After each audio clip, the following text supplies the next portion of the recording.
Pikir faktor Amerika masih akan jadi cukup signifikan ya. Di tahun lalu dari 28 triliun stimulus fiskal dan moneter itu sekitar 38% atau 10,5 triliun itu datangnya dari Amerika. Nah, untuk 2021 ini pasca Biden kita lihat juga stimulusnya kemungkinan akan lebih mulus lagi ya, karena Senat maupun House of Representatives sekarang dikuasai oleh Demokrat ya. Jadi untuk mendorong kebijakan-kebijakannya saya pikir akan lebih mulus. Dan kita tahu stimulus yang tahun lalu misalnya untuk dana untuk individu yang terdampak itu kan akan dinaikkan.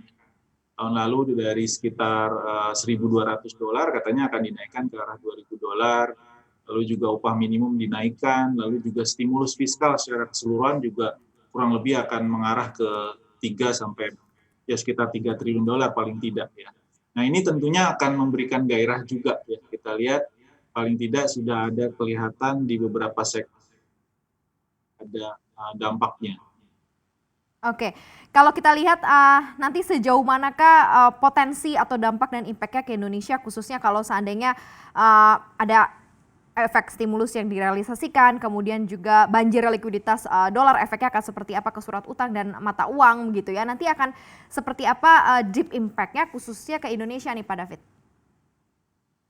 Ya, saya pikir akan sangat positif ya. Kita tahu sebelum Biden terpilih pun kita sudah dapat semacam quote on quote hadiah GSP. Ini General System of Preference, ini semacam subsidi juga buat ekspor kita ya untuk masuk ke pasar Amerika. Kurang lebih nilainya sekitar $3 billion. Dan ini tentunya bisa dimanfaatkan oleh sektor-sektor yang termasuk dalam program GSP tersebut ya.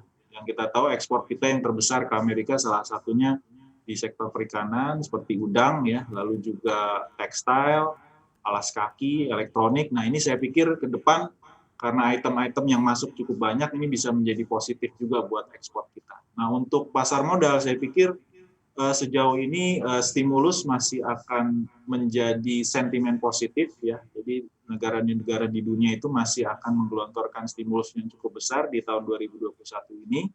Termasuk juga Indonesia. Kita tahu defisit fiskal kita masih cukup besar dan masih ada dana pen ya sekitar lebih dari 500 triliun yang masih akan digelontorkan di tahun 2021 ini. Saya pikir ini akan menjadi stimulus, tapi kunci utamanya tetap dari sisi confidence masyarakat.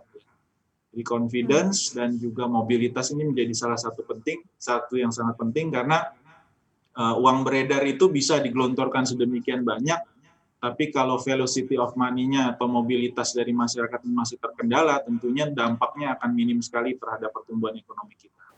Jangan lupa unduh aplikasi CNBC Indonesia di Google Play Store dan App Store untuk ikuti terus perkembangan terkini terkait berita ekonomi dan bisnis.